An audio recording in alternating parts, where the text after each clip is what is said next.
దేవుని మహాకృపా కనికరాలను బట్టి దేవుని రీతిగా మనల్ని సజీవుల సంఖ్యలో ఉంచి మరొక ప్రభు దినాన ఆయన సన్నిధిలో మనం ఉండటానికి ప్రభువు సహాయము చేశారు. హల్లెలూయా. నేటి ధ్యానము కొరకు ఎఫెసీలకు రాసిన పత్రిక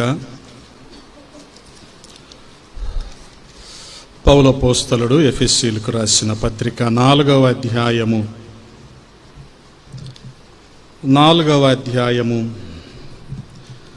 17వ వచనాన్ని అందరం కలిసి చదువుదామా? 4వ అధ్యాయము 17వ వచనము.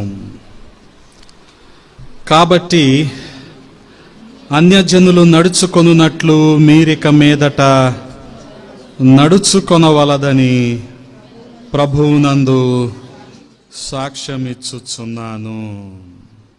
అన్యజనులు నడుచుకొనున్నట్లు మీరిక మీదట నడుచుకొనవలదు. ప్రార్థన.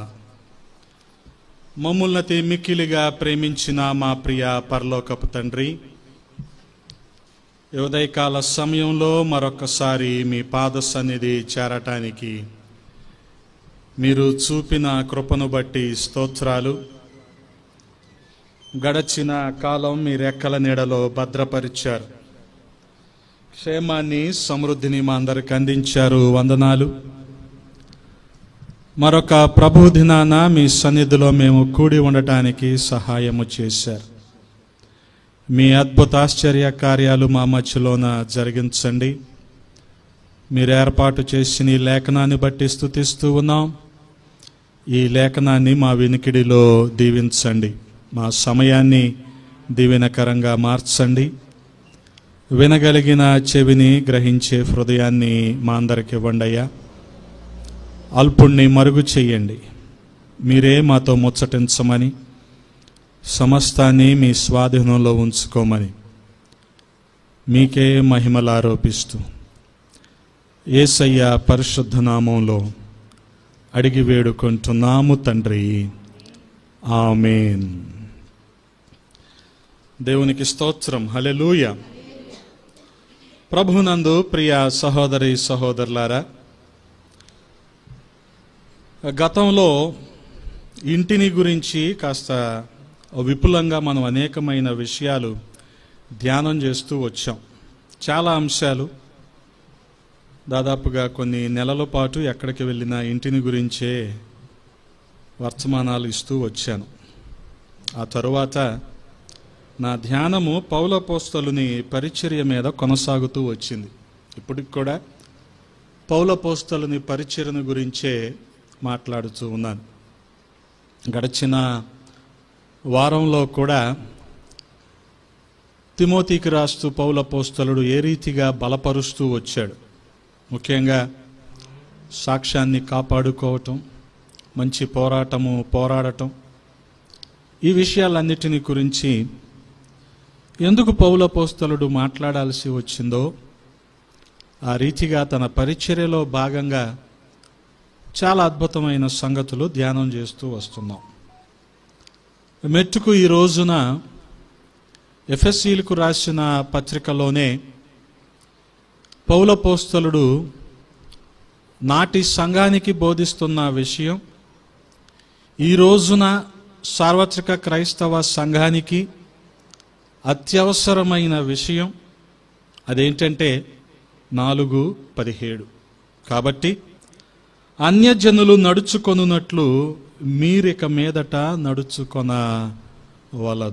అన్యజనులు నడుచుకొనున్నట్లు. సాధారణంగా పౌలపోస్తలుడు ఉన్నత విద్యావంతుడు కాబట్టి మనుషుల్ని, మనస్తత్వాల్ని కాచి వడబోశాడు. కాబట్టి ప్రభువుని అంగీకరించక మునుపు పౌలపోస్తలుని దృక్కోణము లేదా అతని వైఖరి, ప్రభువుని అంగీకరించి పరిచర్యలో కొనసాగుతూ మిషనరీ ప్రయాణాలు చేస్తూ సంఘాలను బలపరుస్తూ ఉన్నప్పుడు పౌలపోస్తలుని దృక్కోణం, అతని వైఖరి ఏంటో ఈ వచనాల్లో మనం అర్థం చేసుకోవచ్చు. మెట్టుకు ఆంథ్రోపాలజీ కానీ సైకాలజీ కానీ they are part and parcel of the theology. వేదాంత శాస్త్రంలో మానవ శాస్త్రము, మనోవిజ్ఞాన శాస్త్రము రెండూ కూడా ఒక భాగమే. ఈ రెండిటిని మనం అర్థం చేసుకోకుండా వేదాంత విద్యను అర్థం చేసుకోలేం, థియాలజీని మనం అర్థం చేసుకోలేం. థియాలజీ నీకు తెలియాలి అంటే ఖచ్చితంగా మనుషులు, మనస్తత్వాలు ఇవి మనకు తెలియాలి. మెట్టుకు పత్రికల్లో ఏ విషయం గురించి మనం మాట్లాడుకున్నా సరే అది సంఘము గురించి, సంఘ నియమావళి గురించి, సంఘ క్రమాన్ని గురించి అది ఉంటుంది. కాబట్టి సాధారణంగా ఈ విషయాలను వినటానికి అపవాది ఒప్పుకోడు. ఖచ్చితంగా నేను నా వర్తమానాన్ని ముగించేలోపు మీ అందరికీ 4-5 సార్లు కునుకుపాట్లు వస్తే మీరు సిద్ధపడి ఉండండి. ఏది కొనక్కొండ ఖచ్చితంగా నిద్ర వస్తుంది. ఇలాంటి విషయాలు మాట్లాడినప్పుడు నిద్రపోకుండా ఉండండి. ఏం చేస్తారు నిద్రపోకుండా ఉండటానికి? రబ్బర్ బ్యాండ్ తెచ్చుకున్నారా? ఇలా కొట్టుకుంటా ఉండండి. చైతన్య నారాయణ వాళ్ళు చేస్తారు చూడండి, అలా చేయండి. అది మధ్యలో నేనైతే ఫార్ములా ప్రసంగాలు చెప్పను, మీకోసం చిందులేను, మీకోసం అరవను. ఇక్కడ ఏది ఉందో అదే చెప్తా. కాబట్టి ఈ వచనాన్ని అనుసరించి ఈ అధ్యాయంలో చాలా విషయాలు పౌలపోస్తలుడు సంఘంతో మాట్లాడుతున్నాడు. ఈ రోజున మన సంఘంతో మాట్లాడుతున్నాడు. గమనించండి, మన సంఘంతో మాట్లాడుతున్నాడు.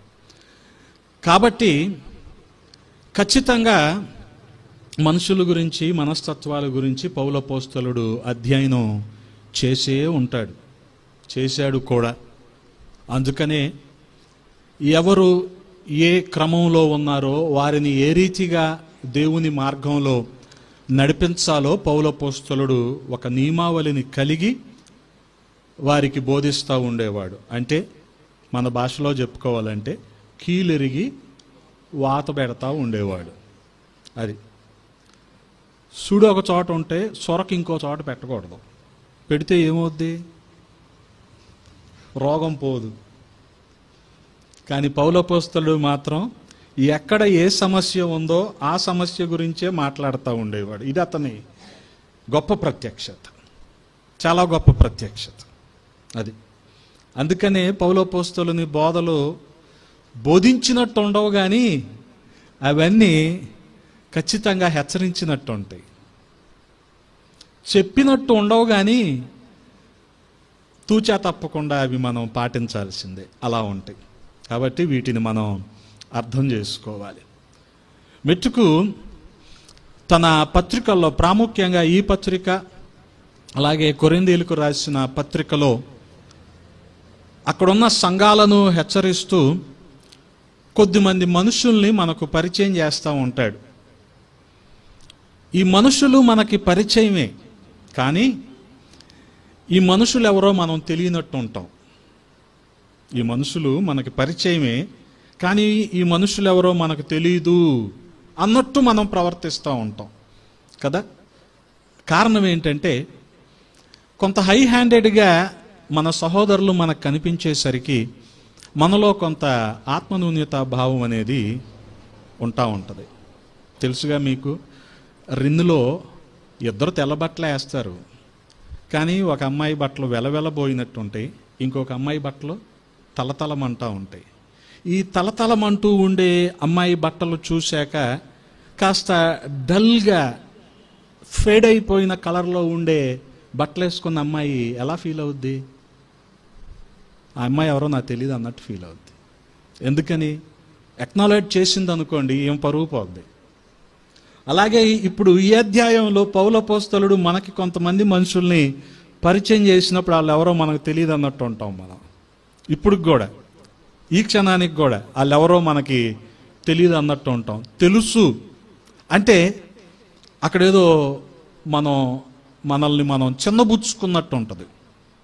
అలాగని అంత టైడ్ తెల్లదనం, అంత మెలమెలలాడే తెల్లదనం వేసినంత మాత్రాన వాళ్ళేమీ మనల్ని వేలెత్తి చూపించరు. కానీ ఆ తలుకు ముందు మనం నిలబడలేం. అది ఇప్పుడు మన సమస్య. సంఘం సమస్య అదే, సార్వత్రిక క్రైస్తవ సంఘము సమస్య అదే ఇప్పుడు ఈ రోజున. అందుకనే మెట్టుకు ఒక చిన్న మాట మనకి పౌలపోస్తలుడు బోధిస్తున్నాడు. ఏమంటున్నాడు? అన్యజనులు నడుచుకొనున్నట్లు మీరిక మీదట నడుచుకోవద్దు. గమనించండి. అందుకే ఒక 2 కోవలకు సంబంధించిన మనుషుల్ని పౌలపోస్తలుడు మనకి పరిచయం చేస్తున్నాడు. వారిలో మొదటి వ్యక్తి ఎవరంటే మొదటి ఆదాము అయిన ఆదాము. ఈ మొదటి ఆదాము దేవుని ఆజ్ఞను మీరి పాపము చేసి దేవుని కృపకు దూరమైన వ్యక్తి. కానీ కడపటి ఆదాము ఆ రీతిగా కాదు. కడపటి ఆదామైన యేసుక్రీస్తు ప్రభువారు మనం గమనించగలిగితే కొరింథీయులకు రాసిన మొదటి పత్రిక 15వ అధ్యాయము, కొరింథీయులకు రాసిన మొదటి పత్రిక 15వ అధ్యాయము 45వ వచనాన్ని ఒకసారి చదువుతూ ఉన్నాను, గమనించండి. ఇందు విషయమై ఆదామును మొదటి మనుష్యుడు, ఆదాము అనే మొదటి మనుష్యుడు జీవించు ప్రాణి ఆయనని వ్రాయబడి ఉన్నది. కానీ కడపటి ఆదామైన యేసుక్రీస్తు ప్రభువారు ఏమయ్యారు? జీవింపచేయు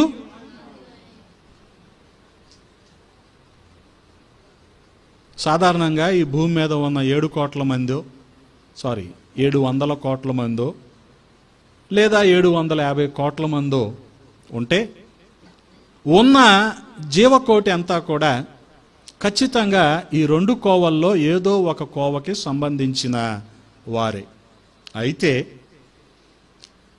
దేవుని ఆజ్ఞను మీరి దేవునికి దూరస్తులుగా ఉండి ఆదాము గొడుగు కింద ఉండేవాళ్ళే, లేదా వారి హృదయంలో విశ్వసించి నోటితో వారి పాపాన్ని ఒప్పుకొని యేసుక్రీస్తు ప్రభువు వారే రక్షకుడని అంగీకరించి కడపటి ఆదామైన యేసుక్రీస్తు ప్రభువు వారి గొడుగు కింద ఉన్నవారే.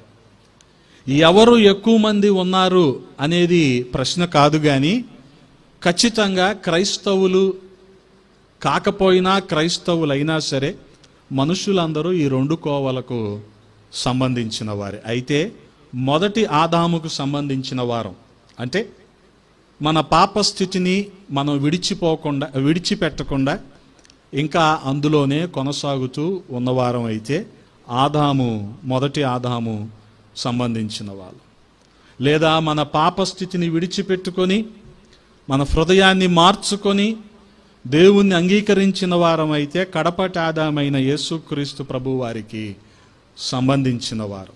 అందుకనే చాలా స్పష్టంగా పౌలపోస్తలుడు అంటున్నాడు, మొదటి మనుష్యుడు ఏమైపోయాడు? జీవించు ప్రాణి అయ్యాడు. వాస్తవానికి ఆదామును చేసినప్పుడు నాసికా రంధ్రాల్లో జీవవాయువును ఊదినప్పుడు ఆదాము ఏమయ్యాడు? కానీ ఇక్కడ పౌలపోస్తలుడు తెలియక మాట్లాడుతున్నాడా? జీవాత్మ అయినవాడు ఇక్కడ జీవించే ప్రాణిగా గమనించాలి. ఎందుకే నిద్ర వస్తుందనేది. జీవించే ప్రాణిగా ఎందుకున్నాడు? ఆత్మ ఎందుకు వెళ్ళిపోయింది? ఆత్మ దేవుని మాటను వినలేదు కాబట్టి, దేవుని ఆజ్ఞను మీరాడు కాబట్టి ఆదాములో నుంచి దేవుని ఆత్మ వెళ్ళిపోయింది. ఇప్పుడు ఆదాము ఎవరో? కేవలం ప్రాణి. ఇందులో ఏ సందేహం లేదండి. పౌలపోస్తలుడు కరెక్ట్గానే ఉన్నాడు, కరెక్ట్గానే మాట్లాడుతున్నాడు. కానీ కడపటి ఆదాము ఏమయ్యాడు? యేసుక్రీస్తు ప్రభువారు జీవింపజేసే ఆత్మ అయ్యాడు. కారణం గమనించండి. ఆయన కొద్ది సంవత్సరాల పరిచర్యలో దేవుని రాజ్యం గురించి బోధించినప్పుడెల్లా సరే ఆయన విశేషంగా బోధిస్తూ ఆయన వెళ్ళి ఇక్కడ ఉన్న వారి కొరకు వేరొక ఆదరణకర్తను ఆయన పంపిస్తానని చెప్తూనే ఉన్నాడు. ఆ రీతిగా యేసుక్రీస్తు ప్రభువారు శిలువ మీద మరణించిన తర్వాత శిష్యులందరూ ఒక చోట తలదాచుకుంటే మూసిన తలుపులు మూసినట్టే ఉన్నాయి, కానీ యేసుక్రీస్తు ప్రభువారు వారి మధ్యలోకి వచ్చి నిలుచున్నాడు. అంటే ఆయన ఇప్పుడు ఎవరైనా ఆత్మ గమనించండి.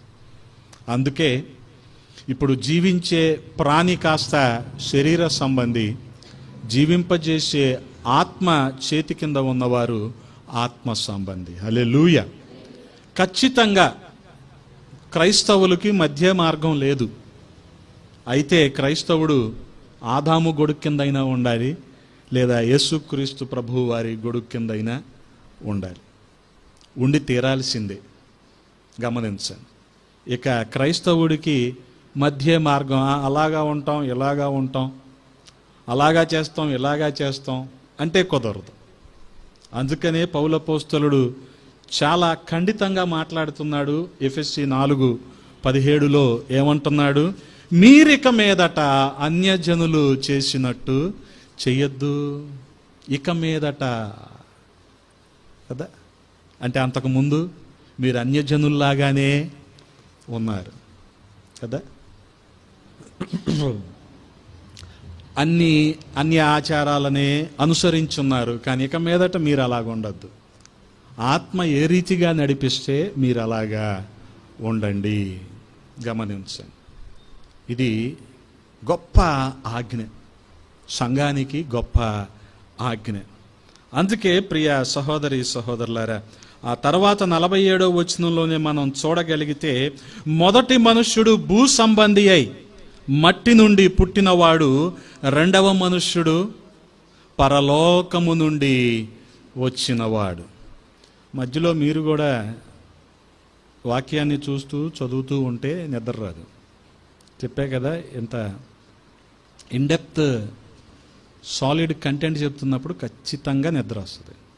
అందులో ఎవరో అతీతులు కాదు. మాకు నిద్ర రాదు అంటానికి లేదు. ముఖ్యంగా ఎవరికి వస్తుంది అంటే నిద్ర మధ్య మధ్యలో అంటూ ఉంటారు చూడండి, వాళ్ళకి వస్తుంది. మాకు చెప్పొద్దు ఇలాంటివి, వాళ్ళకి వస్తుంది. కానీ వాళ్ళు ఏంటంటే దాన్ని ఎస్ లార్డ్, అవును ప్రభా అన్నట్టు తలూపుతూ ఉంటారు. అది ఎలా ఉంటుందంటే, మరి వీళ్ళందరూ ఏసీటీసీలో, సిరంపూర్లో విలియం కేరీ గారి దగ్గర చదువుకొని వచ్చారు కాబట్టి నేను చెప్తున్న దాన్ని అంగీకరిస్తున్నారు అనుకోవాలి నేను. కాబట్టి చాలా జాగ్రత్తగా ఇటువంటి ఫండమెంటల్స్, ప్రాథమిక సత్యాలను మనం గ్రహించాలి, గమనించండి.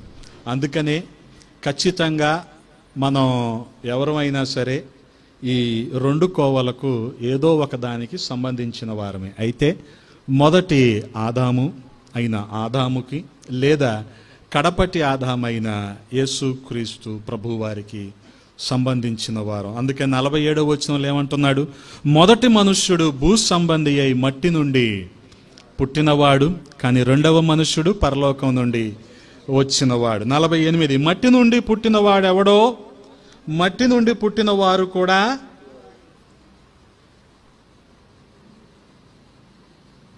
మట్టి నుండి తీయబడింది ఎవరు? ఆదాము. కాబట్టి ఆదామును అనుసరించేవారు కూడా ఏదో ఒక విధానంలో ప్రభువుని ఆయాసపరిచి, ప్రభువుని కష్టపెట్టి, ప్రభు మార్గం నుంచి బయటకు వచ్చిన వారే, అట్టివారే. కానీ పరలోక సంబంధి ఎట్టివాడో, పరలోక సంబంధులను, అంటే యేసుక్రీస్తు ప్రభువు వారిని వెంబడించేవారు ఎటువంటి వారంటే ఆయన లాంటి హృదయమే కలిగిన వారు, ఆయన లాంటి ప్రేమ జాలి కలిగిన వారు కదా. అందుకే ఒక ధర్మశాస్త్రాన్ని బోధించేవాడు లూకా సువార్త 10వ అధ్యాయంలో యేసుక్రీస్తు ప్రభువు వారి దగ్గరికి వచ్చి, అయ్యా నేను నిత్య జీవాన్ని పొందుకోవటానికి ఏం చెయ్యాలి? నువ్వు పూర్ణాత్మతో, పూర్ణ హృదయముతో, పూర్ణ వివేకముతో నన్ను వెంబడించాలి, నన్ను ఆరాధించాలి. అవన్నీ చేస్తున్నానయ్యా. మరి నీ పొరుగువాడిని ప్రేమిస్తున్నావా అంటే నీ పొరుగువాడు ఎవరో? అప్పుడు యేసుక్రీస్తు ప్రభువు వారు ఒక ఉపమానం చెప్పాడు కదా. ఏం ఉపమానం అది? లూకాసు వార్త 10వ అధ్యాయంలోని మంచి సమరయుని ఉపమానము గమనించండి. ఆ ఉపమానం అంతా చెప్పినప్పుడు లేవీయుడు పట్టించుకోకుండా వెళ్ళిపోయాడు. వాస్తవానికి లేవీయుడు ఎవరో ధర్మశాస్త్రాన్ని అనుసరించి బోధించి వాళ్ళందరికీ కూడా నాయకత్వం వహించేవాడు. యాజకుడు కూడా పట్టించుకోకుండా వెళ్ళిపోయాడు. కానీ సమరయుడు వచ్చాడు, పట్టించుకున్నాడు. అతన్ని పూటకోళ్ళ వాని ఇంటికి తీసుకెళ్ళాడు. అన్ని మర్యాదలు చేసి కావలసిన డబ్బులు కూడా ఇచ్చి మళ్ళీ వస్తాను, ఇంకేమైనా అవసరమైతే ఆ రోజున ఇస్తాను అన్నాడు. ఆ తర్వాత యేసుక్రీస్తు ప్రభువారు అడిగారు, ఇంతకు ఎలాగ ఉండాలి అంటే, అదిగో వాళ్ళు జాలి పడలేదు కానీ ఇతను జాలి పడ్డాడు, ఇతనులాగా ఉండాలన్నాడు. కానీ ఆ ధర్మశాస్త్రోపదేశకుడు సమరయుడు అన్న మాట నోటితో పలకలా. ఎందుకని? అది అక్కడ మిస్ అయిందేంటి? అతను ధర్మశాస్త్రాన్ని అనుసరిస్తున్నాడు కానీ అక్కడ అతనిలో కొరవడింది ఏంటంటే దేవుని ప్రేమ. అందుకే పరలోక సంబంధి ఎట్టివాడో అంటే యేసుక్రీస్తు ప్రభువారు కడపటి ఆదాముగా ఎటువంటి వాడో ఆయన అనుసరించేవారు కూడా, ఆయన సంబంధికులు కూడా అటువంటి వారే. అంటే ఆయనలాగా ప్రేమను కలిగిన వారే. హల్లెలూయా కదా.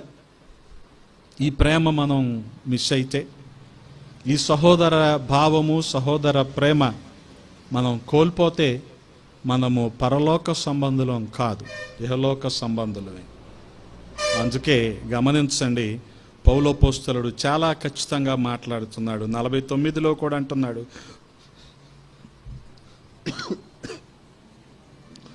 మరియు మనం మంటి నుండి పుట్టిన వాని పోలికను ధరించిన ప్రకారము పరలోక సంబంధి పోలికయు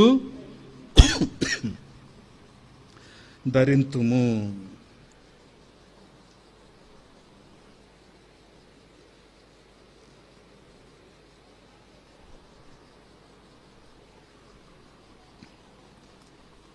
అందుకే ఖచ్చితంగా మనము అయితే ఆదాము పోలికలో ఉంటాం, లేదా ఆదాము స్వభావాన్ని కలిగి ఉంటాం, లేదా యేసుక్రీస్తు ప్రభువు వారి స్వభావాన్ని కలిగి ఉంటాం. అందుకే ఆదాము గుంపైన యేసుక్రీస్తు ప్రభువు వారి గుంపైన ఒక 5 మనుషుల్ని పౌలోపోస్తలుడు మనకి పరిచయం చేస్తున్నాడు. ఈ 5 మనుషులు ఒక 3 ఆదాము గుంపుకు సంబంధించిన వారైతే ఒక 2 మాత్రం యేసుక్రీస్తు ప్రభువు వారి గుంపుకు సంబంధించిన వారు.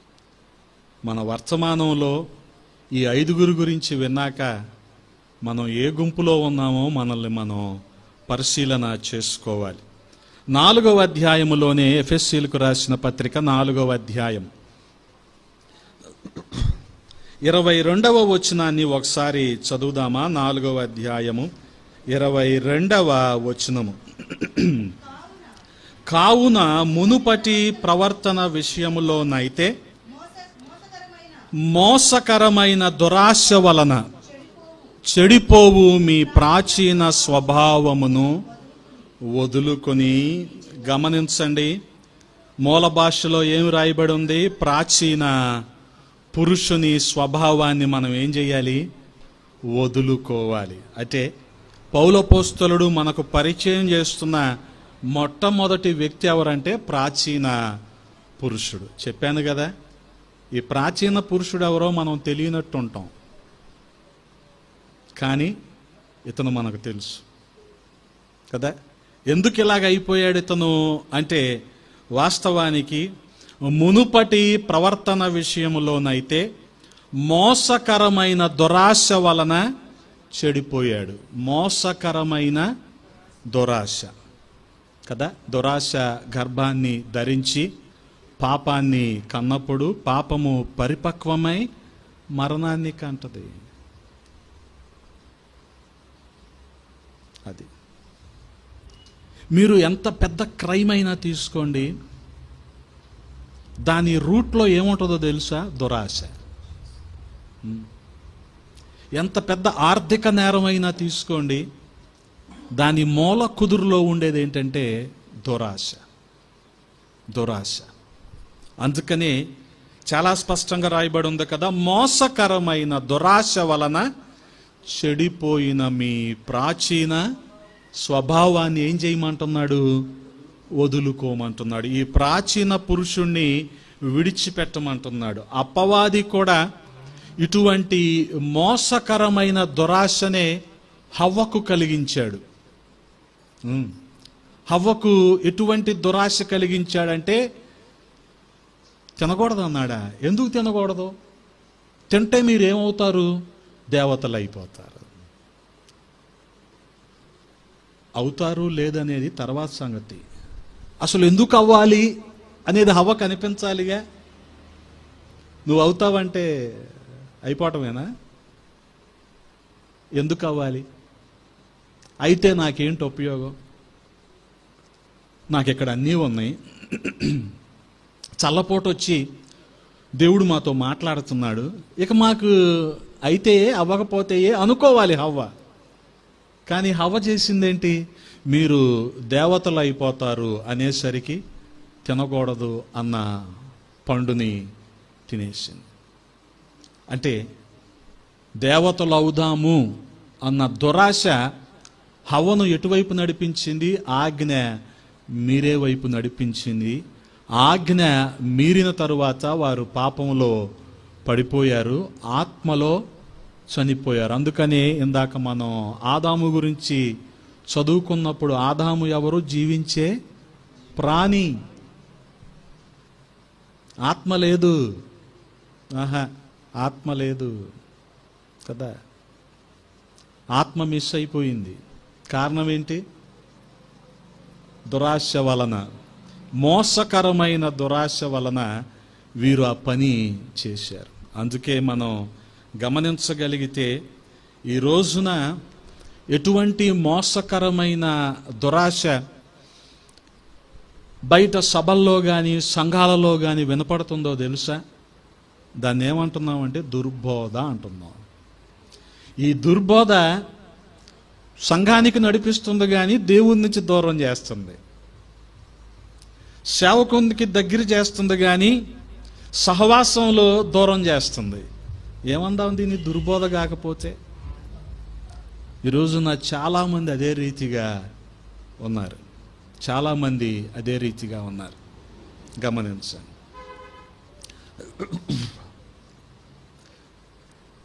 సేవలో కొనసాగుతూ ఉన్నప్పుడు నీకొక తీవ్రమైన లోటు కలిగిందనుకోండి, ఆ లోటును బట్టి ప్రభువుని మనం ఇంకా వెంబడించే వారంగా ఉంటామా? లేదా అక్కడే ఇక నేను ఎంత వెంబడించినా సరే దేవుడు నాకు ఏం మేలు చేయలేదు అనే ఇదిలోకి వెళ్ళిపోతామా? యుక్త వయసులో దినకరన్ గారు తన కుమార్తెను పోగొట్టుకున్నాడు. ఆయన సేవ విడిచిపెట్టాడా? ప్రభువుని వెంబడించటం విడిచిపెట్టాడా? లేదే. లేదే. కానీ ఈ రోజున దుర్బోధలు ఏంటో తెలుసా? నువ్వు దేవుణ్ణి వెంబడిస్తే నీకంతా మేలే జరుగుద్ది. జరగదు, ఏమవుద్ది? ఇది నా ప్రశ్న. ఏమవుద్ది? ఆయన నీకు ఆయుష్ ఇచ్చాడు, గొంతులో ప్రాణం ఉంచాడు, ఇంతకుమించి ఏం కావాలి కదా? 999 ప్లస్ GST బుఫే కావాలా?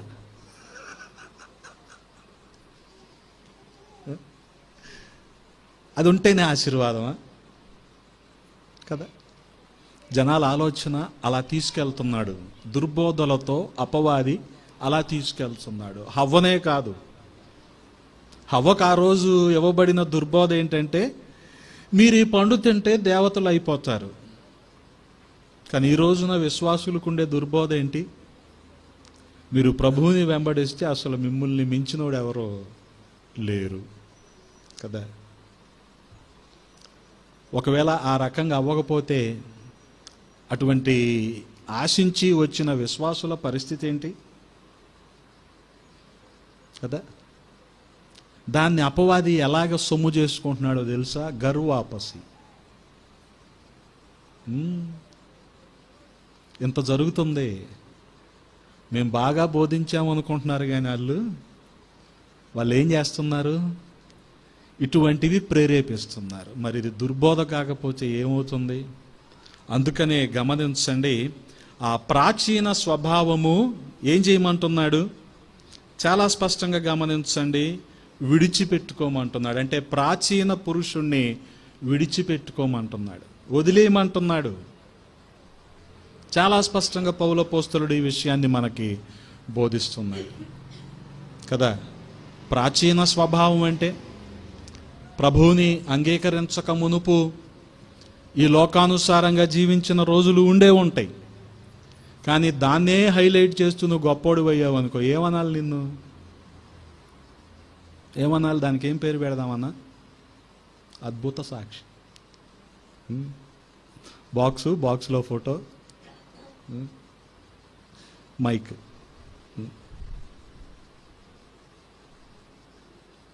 ఇటు, మనిషి ఇటు, ఇలా పెడదామా? అద్భుత సాక్షి. అంటే వీళ్ళల్లో ఇంకా ప్రాచీన పురుషుడు చనిపోలా. అంటే వీళ్ళల్లో ఇంకా గోధుమ గింజ భూమిలో పడి చచ్చిపోలా. అంటే ఎందుకు చచ్చిపోలా? ఆశ చచ్చిపోలా. ఆశ చచ్చిపోతే ఈ బాధ ఉండదు. ఆశ చచ్చిపోలా. ఇంకా ఏదో చేద్దాం, ఇంకా ఏదో అనుభవిద్దాం ఈ లోకంలో. అందుకనే పౌలు అపోస్తలుడు చెప్పకనే చెప్పాడు కదా, అన్యజనులు నడుచుకొనున్నట్లు మీరిక మీదట నడుచుకోవద్దు. అంటే ప్రాచీన పురుషుడు ఉన్నట్టు మీరు ఇప్పుడు ఉండకూడదు. ఉంటే ఏమవుతుంది? ప్రభువుని మనం మహిమపరిచేవారం కాదు.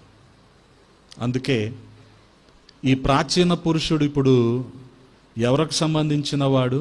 మొదటి ఆదాముకు సంబంధించినవాడు. ఇంకా ఆ లక్షణాలు చాలామంది విశ్వాసుల్లో అలాగే ఉంటాయి. బాప్తిసం తీసుకున్న వాళ్ళు తీసుకున్నట్టే ఉంటారు, ఆ చుట్ట అక్కడే ఉంటుంది. అంటే ఏం పోలేదు, ఇంకా ప్రాచీన స్వభావము పోలేదు. గమనించండి. ఇంకొక మనిషిని కూడా మనకి పరిచయం చేస్తున్నాడు. ఆ తర్వాత 24వ వచనంలో, 22 మనం చదువుకున్నాం. ఆ తర్వాత ఏమంటున్నాడు? Be renewed in the spirit of your mind. మీ చిత్త వృత్తి యందు ఏమవ్వాలి? మీరు ప్రాచీన స్వభావాన్ని విడిచిపెట్టి మీరు నూతన పరచబడిన వారై నీతియు యథార్థమైన భక్తియు గలవారై. అక్కకి అసలు మైక్ అవసరంలా, భలే చదువుతుంది. యథార్థమైన భక్తియు గలవారై దేవుని పోలికగా సృష్టింపబడిన నవీన స్వభావమును ధరించకునవలెను. అంటే నవీన పురుషుడు, మూల భాషలో నవీన పురుషుడు. ప్రాచీన పురుషుడు వెళ్ళిపోవాలి, నవీన పురుషుడు మాత్రమే ఉండాలి. రెండో వ్యక్తి, మొదటి వ్యక్తి ప్రాచీన పురుషుడు కదా. ప్రాచీన పురుషుడు వెళ్ళిపోవాలి. అందుకని ఆ ప్రాచీన స్వభావాన్ని మనము వదులుకోవాలి. వదులుకొని నవీన స్వభావాన్ని మనము ధరించుకోవాలి. గమనించండి.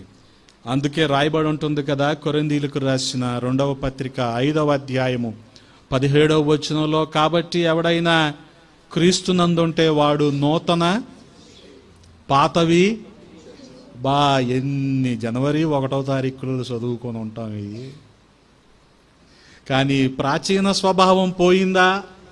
3 క్వశ్చన్ మార్కులు, ఒకటి కాదు 3 క్వశ్చన్ మార్కులు. పోయిందా? పోకపోతే మనం నూతన సృష్టి ఎలాగవుతాం కదా. కొత్త బట్టలు ఉండొచ్చేమో, కొత్త బుద్ధి లేకపోతే ఎలాగా? చిన్న కుమారుడికి ఏమొచ్చింది? వచ్చాక తండ్రి ఇంటికి వచ్చాడు. అందుకనే గమనించండి, ఆ ప్రాచీన స్వభావం మనలో పోవాలి, నవీన స్వభావాన్ని మనము ధరించుకోవాలి. ఎప్పుడు ధరించుకుంటాం? ఎప్పుడైతే యేసుక్రీస్తు ప్రభువు వారు రక్షకుడని మన హృదయంలో విశ్వసించి నోటితో మన పాపాలను ఒప్పుకొని ఆయన యందు విశ్వాసం ఉంచుతామో అప్పుడు మనం ఎలాగ మారుతామంటే నవీన పురుషుడిగా మనం మారుతాం. అందుకనే ఎవరైతే ప్రభువులో ఉంటారో లేదా ప్రభువుని అంగీకరిస్తారో వారందరూ కూడా నూతన సృష్టి. అంటే ఏమి నూతన పరచబడాలని 23లో అంటున్నాడు? చిత్త వృత్తి.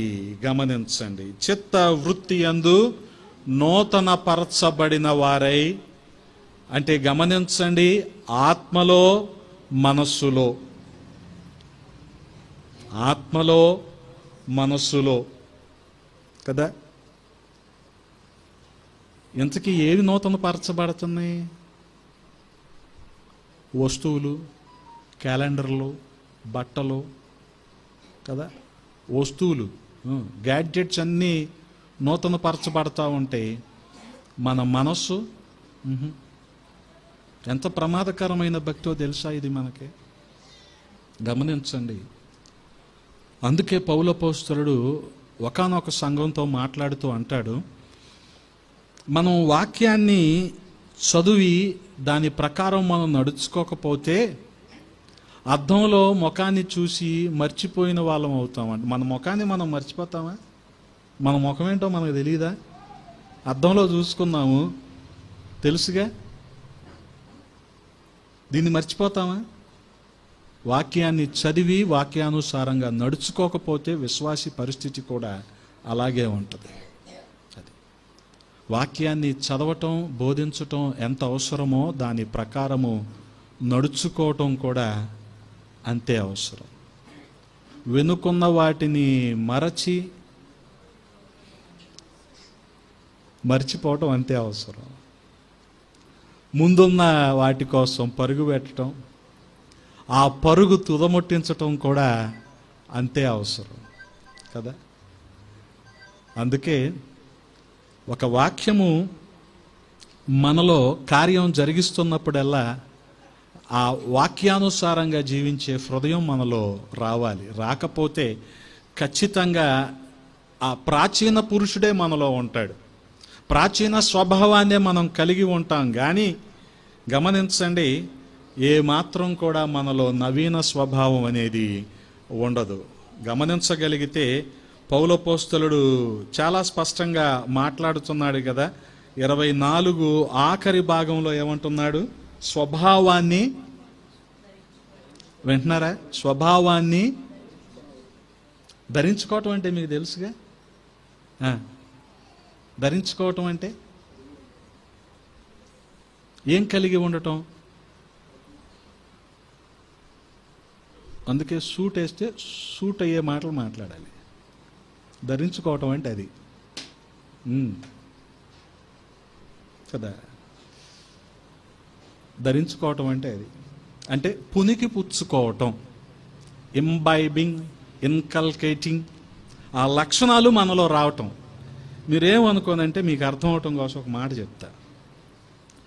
కాకి బట్టలు ఉంటాయా? కాకి బట్టలు ధరించుకొని బూట్లు ఇన్షర్ట్ చేసుకున్న వ్యక్తి అవి ధరించుకున్న వెంటనే అతనిలో కొన్ని స్వభావం వస్తాయి, కొన్ని లక్షణాలు అతనిలో కనిపిస్తాయి, వచ్చేస్తాయి. ఉదాహరణకి కాకి బట్టలే ఒక పోలీస్ శాఖకు సంబంధించిన వ్యక్తి వేసుకున్నాడు అనుకోండి, అతనిలో ఆ డ్యూటీ మైండెడ్నెస్ అనేది వస్తుంది.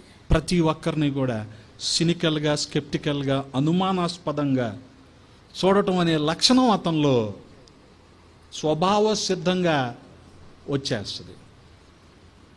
స్వభావ సిద్ధంగా ట్రైనింగ్ అయ్యాక రాదు, స్వభావ సిద్ధంగా వారిలో ఆ లక్షణం ఉంది కాబట్టే వీళ్ళు ఆ ఉద్యోగానికి వెళ్తారు. మీకు అర్థమైందా? Selection of the profession is not easy. వీరిలో ఇన్నేట్గా చాలా ఉంటాయి లక్షణాలు. ఈ లక్షణాన్ని బట్టే ఆ పెత్తనాన్ని కోరుకుంటారు. అర్థమైందా? డ్వాక్రావులు కూడా అంతే. వీళ్ళల్లో ఇన్నేట్గా ఏముంటుందో తెలుసా? పెత్తనం చేయాలి, అజమాయిషీ చెయ్యాలి. అవునండి, అది ఉంటుంది కాబట్టే వీళ్ళు ఒక 10-12 మందిని పోగేసుకొని మేము ఒక గ్రూప్, అది ఏం చెప్పిందే ఫాలో అవ్వాలి. మళ్ళీ ఏమాత్రం అందులో డీవియేషన్ వచ్చినా సరే వీళ్ళు తట్టుకోలేరు. ఆ అధికార కాంక్ష ఉంటుంది చూడండి, అలా ఉండిపోద్ది. పైసా ఖర్చు అవుద్దా ఈ అధికారానికి? లేదక్క. ఇలాంటి వాళ్ళకి నేనేం సలహా చెప్తానంటే,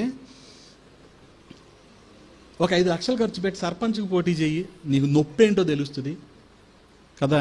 ఈ 10-12 మంది డబ్బులతో ఏంటి నువ్వు పెత్తనం చేసేది ఇక్కడ? పాప మా లేదో తిని తినక దాచుకుంటుంటే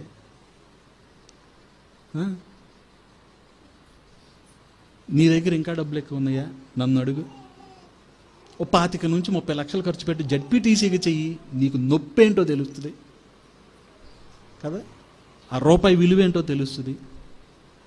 ఏంటి నువ్వు చేసేది పెత్తనం ఇక్కడ? నేను అవి చేయిస్తా, ఇవి చేయిస్తా, ఈసారి నువ్వు లోన్ నువ్వు తీసుకో, ఈసారి నువ్వు తీసుకో, ఇవన్నీ పెద్దరాయుడు తీర్పులు అవసరం. కాబట్టి మన విశ్వాసానికి ద్వాక్రాకి అస్సలు సరిపోదమ్మా. మీరు ఏమైనా అనుకోండి, అందులో వాడు అపవాది ఆశ పుట్టిస్తాడు. ఈ ఆశ కారణంగా సమాధానాన్ని పోగొట్టుకుంటారు జనాలు. అవసరమా? ఆయన ఇచ్చేంతవరకు ఎదురు చూస్తే ఏమవుద్ది? ఆయన ఇచ్చేంతవరకు ఎదురు చూస్తే ఏమవుద్ది? ఇచ్చేది ఇస్తాడు ఆయన. మనం ఆశపడి, మనం ప్రయాసపడి, మనం పాకులాడి గొడవలు చేసుకోవడం తప్ప ఏమీ ఉండదు. ఇక ఏళ్లలో ఈ 12 మంది 15 మందిలో ఎవరికైనా ఆశ కలిగింది అనుకోండి, బోర్డు తిప్పేస్తే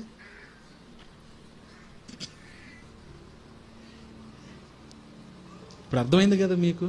కొన్ని లక్షణాలు అలాగా వచ్చేస్తాయి. ఇదే కాకి బట్టలు ఒక ఇన్షర్ట్ లాగా, షూ లాగా కాకుండా షర్టు మీద కాకి వేసుకొని 4 మడతలు పెట్టుకొని ఆ సూట్ కేసు నాది, వైట్ డ్రెస్ నాది అంటారు ఎవరు? ఇప్పుడు అర్థమైందా మీకు స్వభావం లక్షణం అంటే ఏంటో? నవీన స్వభావం కూడా అంతే. ఇక్కడ నేను పోలీసు వారినో ఆటో వారినో తక్కువ చేయటం కాదు, మీకు అర్థం అవటం కోసం చెప్తున్నా. వారిలో ఆ లక్షణం వచ్చేస్తుంది. స్వభావ సిద్ధంగా ఇంకా అలాగ ఉండిపోద్ది.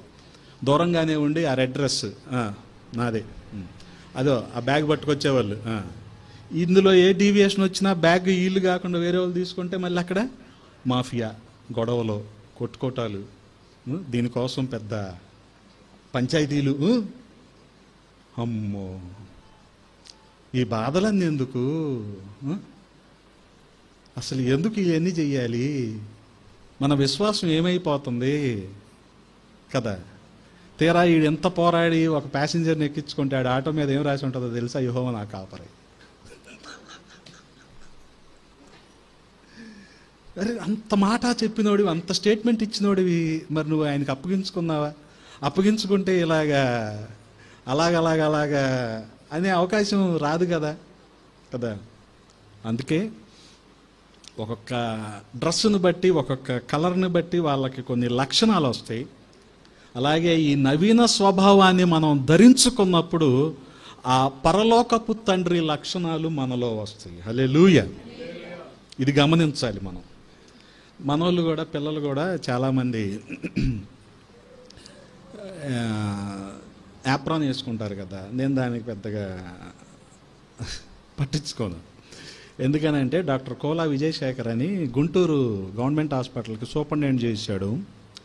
అప్పుడు నేను ఫస్ట్ ఎయిడ్ ట్రైనర్ని. ఏదో ఒక కారణం చేత ఆయన్ని కలవాలి. నేను కలవటానికి వెళ్తే నేను ఎలాగుండేవాడిని అంటే, ఎప్పుడైనా దుర్గా కోఆపరేటివ్ బ్యాంకులో నన్ను ఎవడైనా చూస్తే సార్ ఏ కంపెనీ అనేవాళ్ళు. అంటే నన్ను ఒక మెడికల్ రిప్రజెంటేటివ్ అనుకునేవాళ్ళు. నేనేమో కాలేజ్ ప్రిన్సిపల్ని.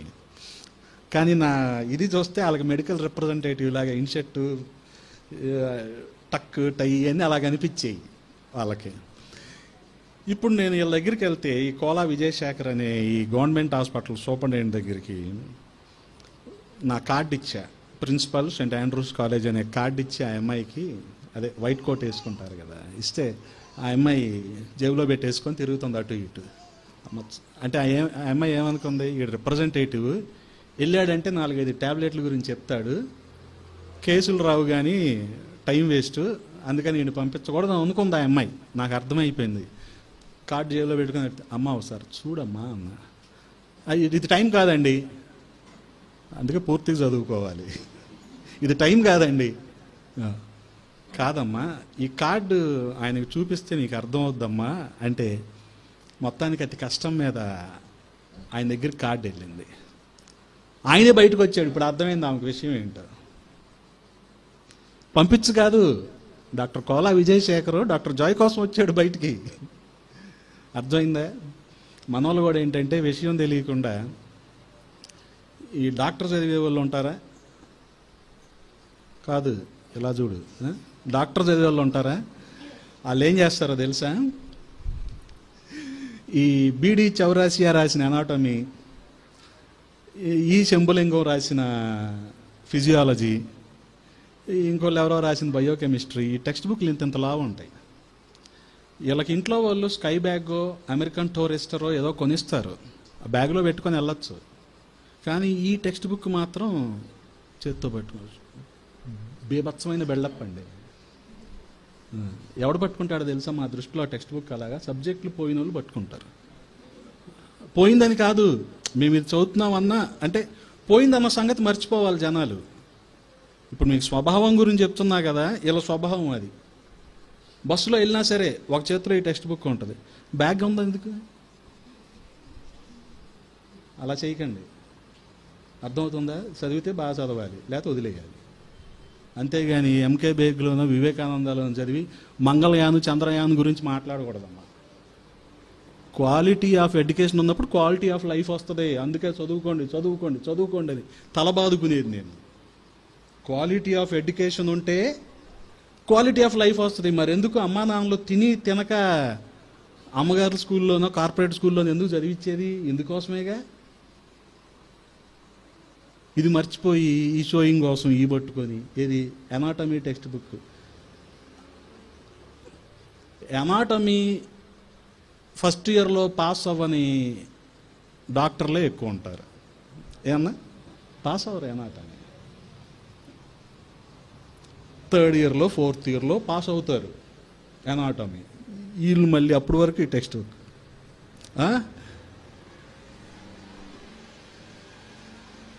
చాలా నవ్వుకుంటా ఉంటా, చాలా చూసాంరా పాతికేళ్లలో అనుకుంటా ఉంటా.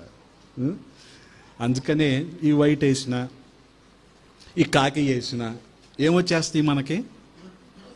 స్వభావము, ఆ లక్షణం మనం ధరించుకున్న వాళ్ళం అవుతాం. అందుకని ఏం రాయబడి ఉంది అక్కడ? దేవుని పోలికగా సృష్టించబడిన నవీన స్వభావమును ధరించుకొనవలెను. చాలా జాగ్రత్తగా గమనించు, నవీన స్వభావాన్ని మనము ధరించుకుంటాం. అందుకని పౌలపోస్తలుడు సంఘంతో మాట్లాడేటప్పుడు ఏమనేవాడంటే, నేను క్రీస్తును పోలి నడుచుకొనుచున్న ప్రకారము నన్ను పోలి మీరు. ఎంత ధైర్యం కావాలి ఈ మాట చెప్పాలంటే. నేను క్రీస్తుని పోలి నడుచుకున్నాను, మీరు నన్ను పోలి. తిమోతికి చెప్పిన అదే మాట, సంఘాలతో మాట్లాడిన అదే మాట, తీతుకు రాసిన అదే మాట. అందుకనే రక్షించబడిన ప్రతి విశ్వాసిలో కూడా ఈ ప్రాచీన స్వభావము పోయి నవీన స్వభావము రావాలి. వాస్తవానికి ప్రతి విశ్వాసి జీవితంలో కూడా ప్రాచీన స్వభావానికి నవీన స్వభావానికి నిరంతర పోరాటం జరుగుతూనే ఉంటుంది. అంటే చెప్పాలంటే ఆత్మకు శరీరానికి జరుగుతున్న పోరాటం నిరంతరం. బిల్లిగ్రహం గారు కూడా దీన్ని వివరించటానికి నల్లపిల్లి తెల్లపిల్లి ఉపమానాన్ని చెప్తాడు. రెండు ఒక బోనులో ఉన్నాయి, ఏది గెలుస్తుందంటే దేనికి ఎక్కువ ఆహారం మనం ఇస్తామో అది గెలుస్తుంది కదా. విశ్వాసి కూడా ఎలాగుంటాడంటే దేన్ని ఓడించాలనుకుంటాడో దాన్ని పస్తు పెట్టాలి. ఇది తెలియాలి మనిషికి. దాన్ని ఏం చేయాలి? పస్తు పెట్టాలి. ఇప్పుడు నవీన పురుషుణ్ణి మనం గెలిపించాలనుకోండి, ప్రాచీన పురుషుణ్ణి ఏం చేయాలి? పస్తు పెట్టాలి. తెల్లపిల్లి గెలవాలంటే నల్లపిల్లికి మనం ఏం చేయాలి? పస్తుని చేయాలి. అది బలహీనం అయిపోద్ది కదా. అంత శ్రద్ధ వహించాలి మన ఆత్మీయ జీవితం పట్ల. ఇంకోటి, కొరింథీయులకు రాసిన మొదటి పత్రికలో పౌలపోస్తలుడు మరొక వ్యక్తిని కూడా మనకి పరిచయం చేస్తున్నాడు. ఇప్పటికి ఇద్దరు వ్యక్తుల్ని పరిచయం చేశాడుగా. ఒకటి ప్రాచీన పురుషుడు, రెండవది నవీన పురుషుడు. ఇక్కడ ఏమంటున్నాడు? కొరింథీయులకు రాసిన మొదటి పత్రికలోనే 2వ అధ్యాయము 14వ వచనంలో, ప్రకృతి సంబంధి అయిన మనుష్యుడు దేవుని ఆత్మ విషయములను, అవి అతనికి ఎలాగుంటాయి అంటండి? వెర్రితనముగా. అక్క చదువు అక్క, పర్లేదు, నిన్ను పొగిడా నేను, మంచి సౌండ్ అని.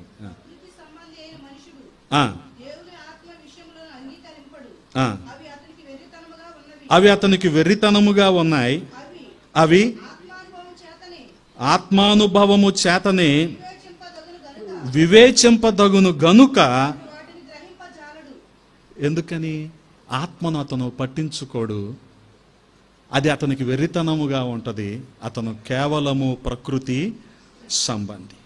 అందుకనే ప్రతి విశ్వాసికి కూడా ద స్పిరిట్ ఆఫ్ డిసర్న్మెంట్, వివేచించే ఆత్మ కలిగి ఉండాలి. ఏమాత్మ అండి అది? వివేచించే ఆత్మ. అవి ఆత్మానుభవము చేతనే వివేచింపదగును గనుక అతడు వాటిని గ్రహింప జాలడు. అవన్నీ అతనికి ఎలాగుంటాయి?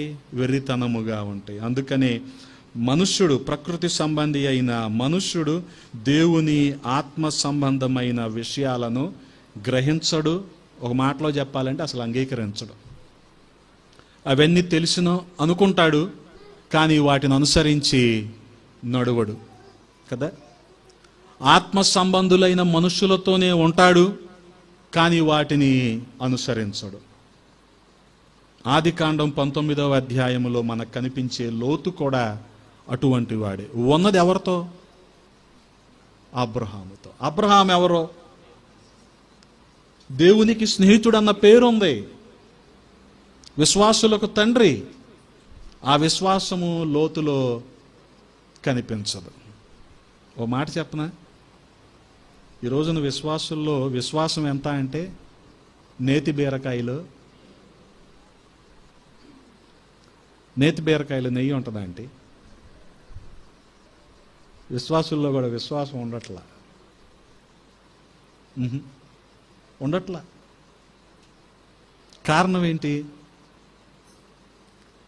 మనలో ఆ వివేచించే ఆత్మ ఉండట్లా.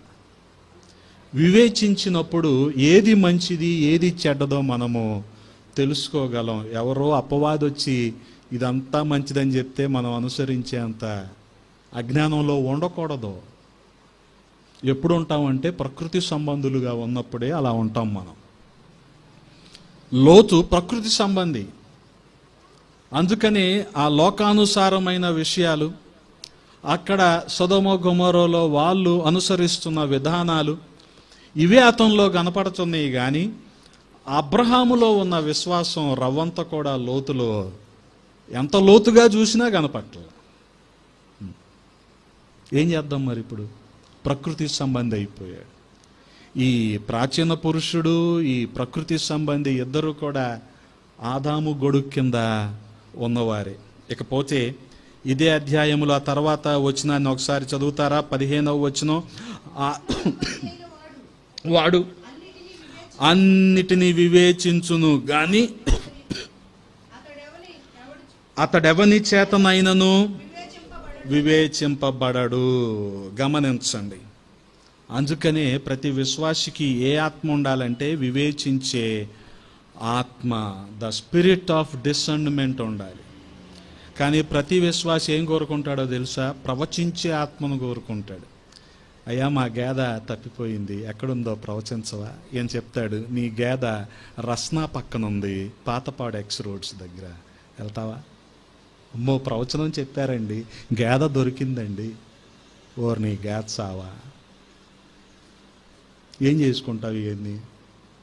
అది ఇది చూసిన అతన్ని వెంబడించే వాళ్ళకు కూడా ఏమనిపిస్తుంది? నాకు కూడా ప్రవచన వరం ఉంటే బాగుంటుంది.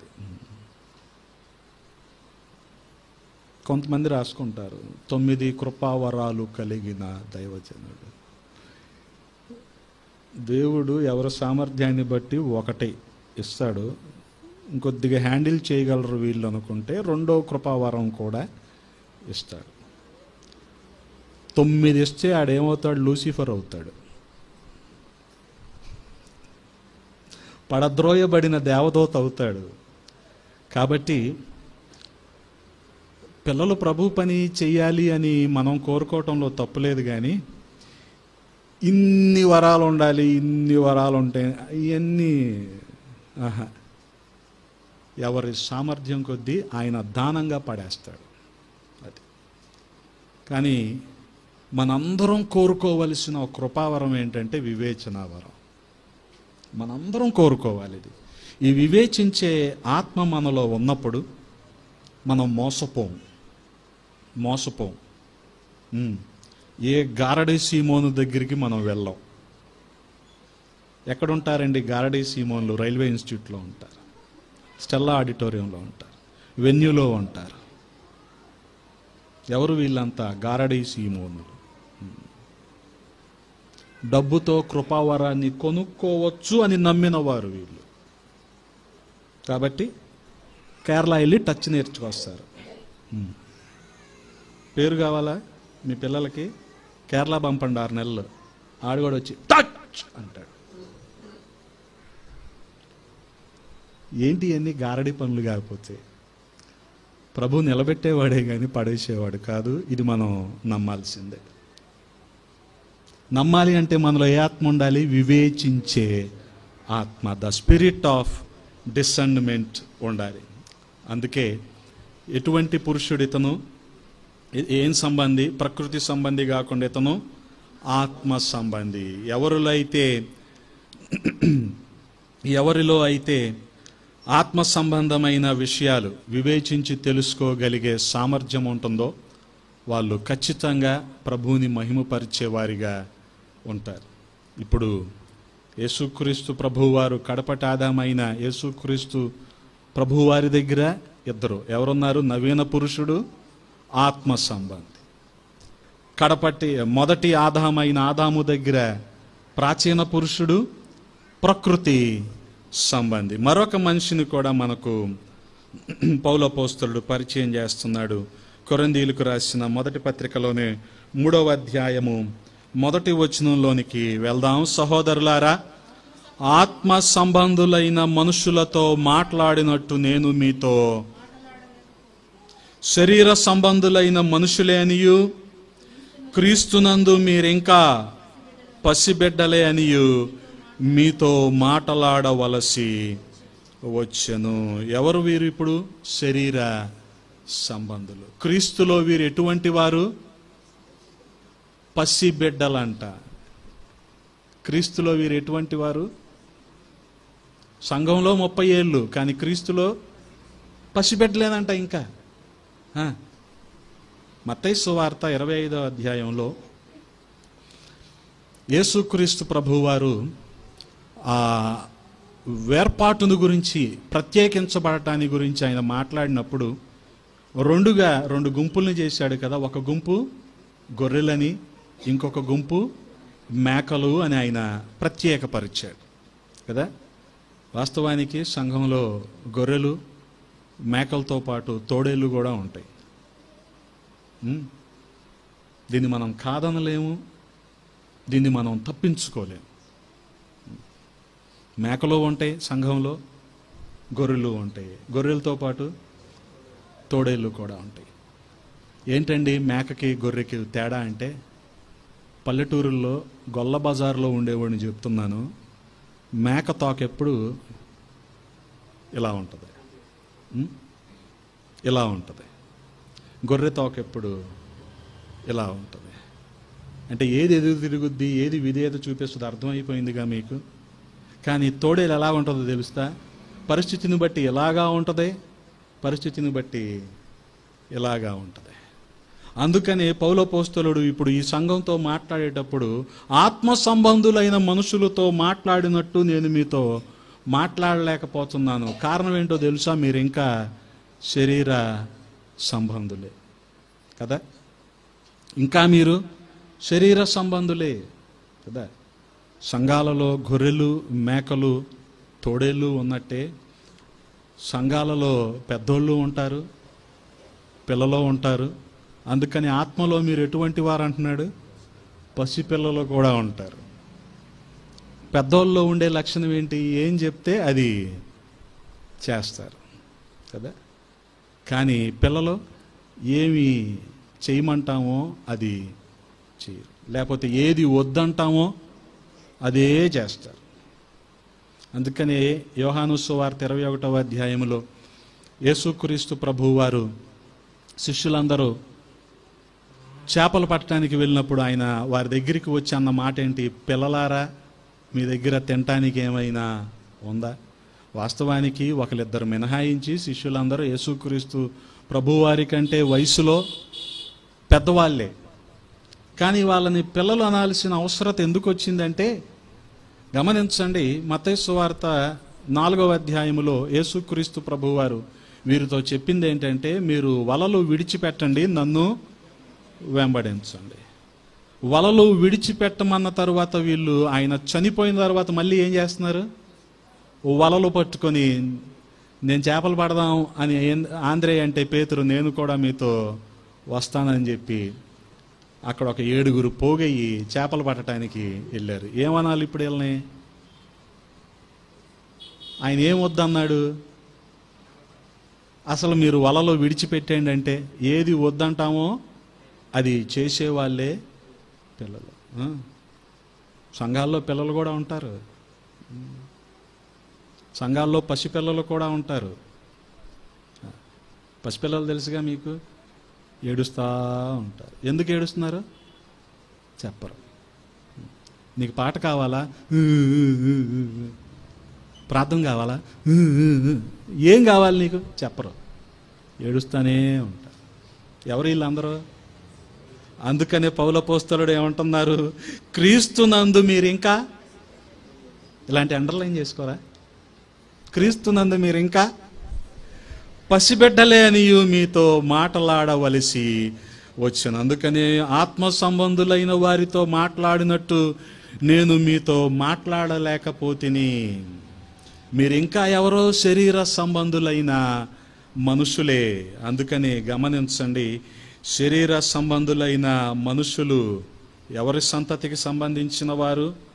ఆదాము సంతతికి సంబంధించిన వారు. ప్రకృతి సంబంధి, శరీర సంబంధి, అలాగే ప్రాచీన పురుషుడు. ఈ ముగ్గురు కూడా మొదటి ఆదాముకు సంబంధించిన వాళ్ళే. ఇకపోతే నవీన పురుషుడు, ఆత్మ సంబంధి మాత్రము యేసుక్రీస్తు ప్రభువారు, అంటే కడపటి ఆదామైన యేసుక్రీస్తు ప్రభువారికి సంబంధించిన వారు. అందుకనే మనం గమనించగలిగితే మనలో ఎప్పుడైతే స్వయం అనేది లేకపోతే స్వచ్ఛత్వం అనేది మనం విడిచిపెట్టుకుంటామో అప్పుడు ఖచ్చితంగా ఆత్మ సంబంధులం అవుతాం, నవీన పురుషులం అవుతాం.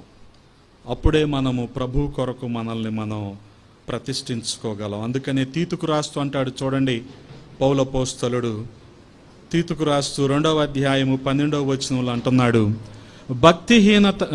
భక్తిహీనతలను ఇహలోక సంబంధమైన దురాశలను విసర్జించి ఏం కలిగి ఉండాలి మనం?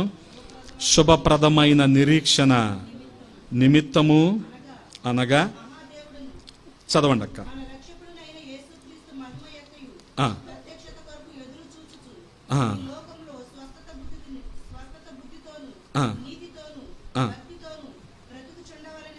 అందుకనే భక్తితో మనము బ్రతకాలి. అప్పుడే కడపటి ఆధారమైన యేసుక్రీస్తు ప్రభు వారి సంతతికి మనము చెందిన వారం అవుతాం.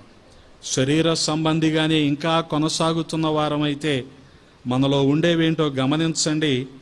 చూడగలిగితే తిమోతికి రాస్తూ అంటాడు కదా పౌలపోస్తలుడే 3వ అధ్యాయము 2వ వచనం 3వ వచనంలో ఆఖరి భాగంలో అంటాడు, మరి దేవుని కంటే సుఖానుభవంను ఎక్కువగా ప్రేమించువారు పైకి భక్తి గల వారి వలె ఉండియు దాని శక్తిని ఆశ్రయించని వారునై యుందురు. అంటే విశ్వాసము వారిలో ఎలాగుంటుంది? నేతి బీరకాయలో నెయ్యి ఉన్నట్టు ఉంటుంది. అలా పైకి భక్తిగానే కనపడతారు కానీ దానిలో శక్తి వారికి అర్థం కాదు. అందుకనే మనం ఏ పురుషుడిగా లేకపోతే ఏ మనిషిలాగా మనం ఉంటున్నామో మనల్ని మనం పరిశీలించుకుందాం. ఆ రీతిగా ప్రభువుకు సమీపంగా జీవిద్దాం. ప్రాచీన స్వభావాన్ని విడిచిపెట్టి నవీన స్వభావాన్ని కలిగి ఉందాం. ప్రకృతి సంబంధిగా, శరీర సంబంధిగా కాకుండా ఆత్మ సంబంధిగా మనము జీవిద్దాం. అటువంటి కృపా దేవాది దేవుడు మనందరికీ దయచేయునుగాక. ఆమేన్. తలలు వంచండి, ప్రార్థన చేసుకుందాం. పరిశుద్ధుడా, ప్రేమ కలిగిన తండ్రి, ఈ మధ్యాహ్న సమయంలో కొద్ది మాటలు ధ్యానించటానికి కృపనిచ్చారు. స్తోత్రాలు రాజా. పౌలు అపోస్తలుడు మాకు పరిచయం చేసిన ఈ మానవ స్వభావాలలో మీకు యోగ్యమైన స్వభావాన్ని మేము కలిగి ఉండటానికి సహాయము చేయండి. విన్న మాటలు మా హృదయంలో భద్రపరచండి. దైవజనులు రబ్బుని గారు చేసిన పరిచర్ను మీరు దీవించండి. నూతన ప్రాంతాలలో విస్తరించబడటానికి సహాయము చేయండి. కూడిన ప్రతి ఒక్కరిని మీ హస్తాలకు అప్పచెప్తూ ఉన్నాం. ప్రతి ఒక్కరి అవసరతల్లో సహాయము చేయండి.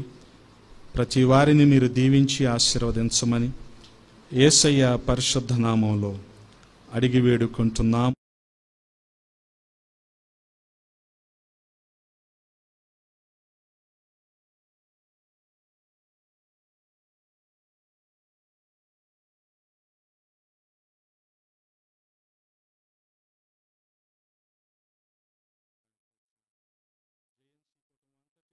నేను రుణస్తుణ్ణి, ముఖ్యంగా శీతాకాలం యవనస్తుల బృందానికి నా కృతజ్ఞతలు. ఇంతవరకు వాక్యం అందించిన జాయ్ గారు